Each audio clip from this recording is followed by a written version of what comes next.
Question 3, model answer. Dietary ethanol is broken down, and there's the enzyme that does it.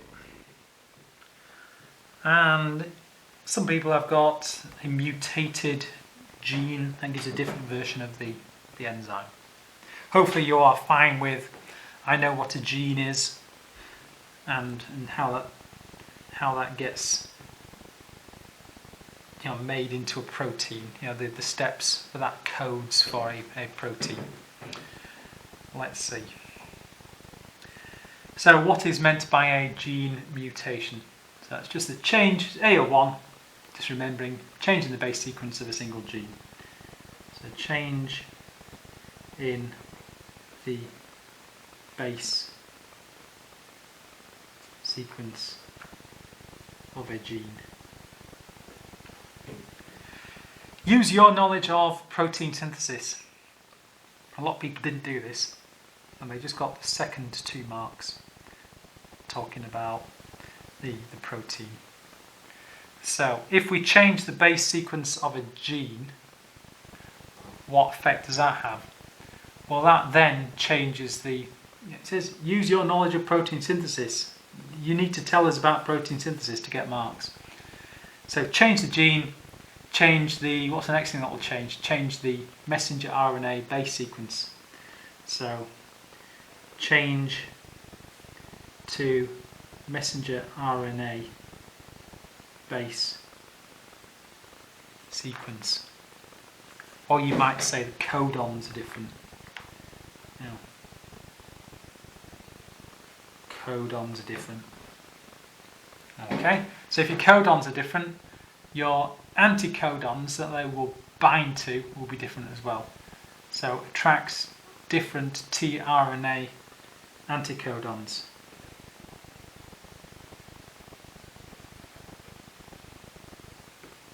tRNA anticodons, which is a different amino acid. So a different tRNA anticodon will have a different amino acid attached. And then we're onto the marks that most people got now. So now, okay, the primary structure or the amino acid sequence will be different. So change to primary structure of the protein, so different amino acid sequence,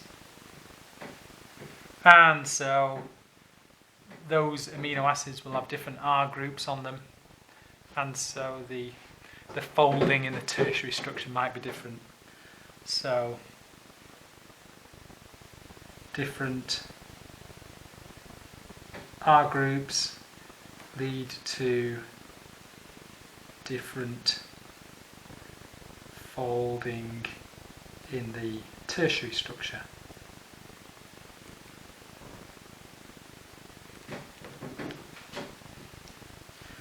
So now we've gone from our mutation to our change in the tertiary structure, like in the diagram.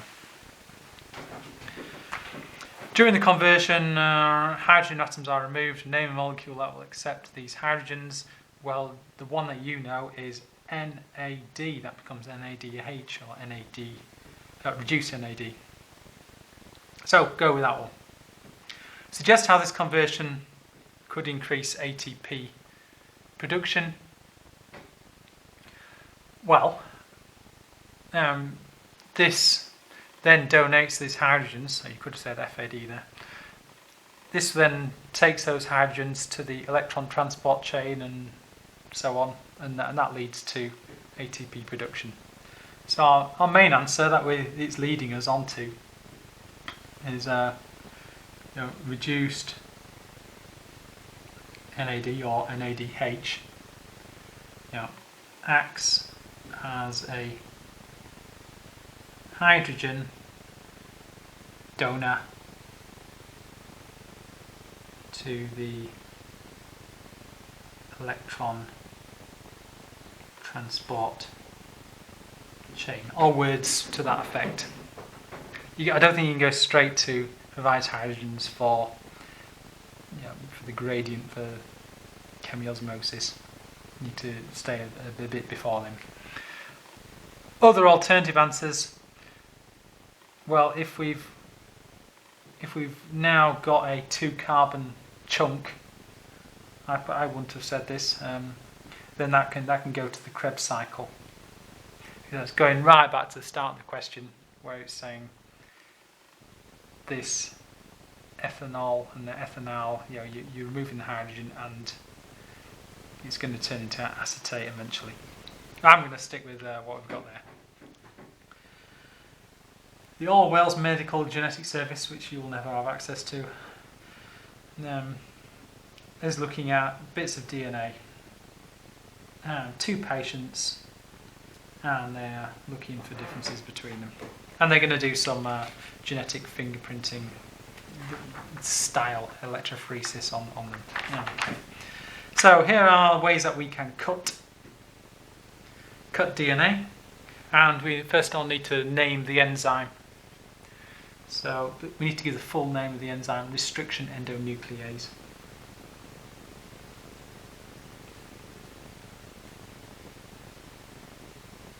Restriction endonuclease. And our job, which is crazily over the page.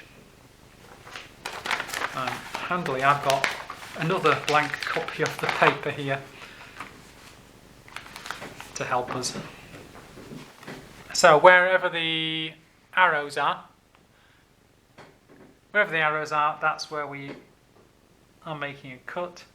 And so we need to look for this recognition site. So what have we got? AAGC with a cut between the G and the C. So AGCT. And they've been very helpful and they've made the first one pretty obvious. AGCT. So that first one is allol. So that's our first one. It's a bit cheeky, is this question. It's given 2 marks. It sort of tempts you into thinking there's 2 of them. So this one is allol. Okay. So about this one here. Well, this is actually the same one as this. It's the same sequence of DNA, AGC. So that's allol as well.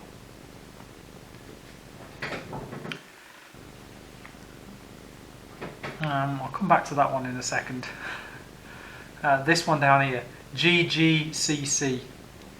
GGCC with the cut in between the G and the C.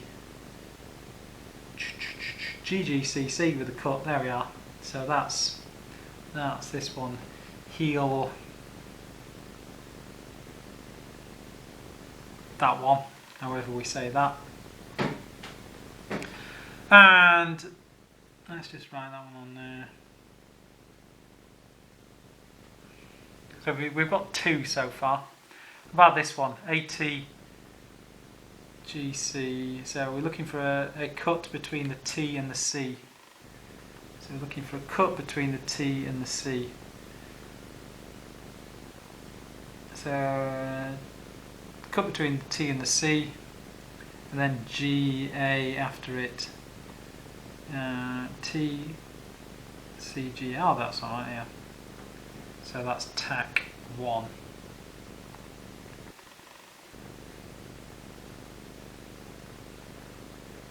There we are. TAC 1. So how many enzymes did we have? We had 3. Now they did gel electrophoresis. Patient A had this chunk here, which is, how big is it? Each one of these is 10, so that's 40, so that's that one there. And then it had the rest of it. This is all one chunk. That's all one chunk. These are joined. So it's all one chunk now, and that's the one that they've put.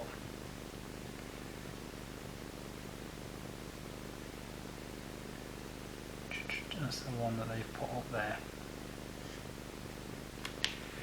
So we have got this is where the wells were loaded, and small fragments have gone furthest. Large fragments, so small fragments and large fragments there. So large fragments don't go very far, and they've converted that into DNA base sequences. They might have done this originally with a DNA ladder anyway.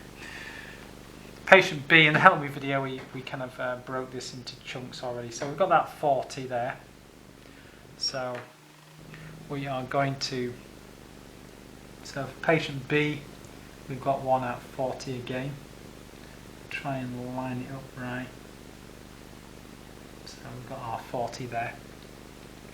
Then we need this one, which is 10, 20, 30, 40, 50, 55. That one's 40. This one is 55. So there's 50 halfway. So 55. Each one of these is 2. So 40, 42, 44, 46, 48, 50, 52, 54, 56. It's sort of there. Then there's this chunk here, which is 5 plus 10, 15 plus 2, 17. So that's 17 is that one. So that's going to be so 2, 4, 6, 8, 10, 12, 14, 16. So 17 will be there. And then this one, which is 5, 10, 20, 30. So that's 38. So that's going to be just below this one there. So those are your DNA fragments. Explain why, last little bit, explain why DNA fragments can be separated. There's 2 marks here, so we need to talk about the DNA, then we need to talk about the gel and how that. So the mobile phase and the stationary phase, if you're thinking about chromatography. So DNA fragments have a negative, and this is just A01 revision. If you didn't put this down, or you needed help with this, it's because your revision isn't strong enough yet. DNA fragments have a negative charge. They're actually on the phosphate group.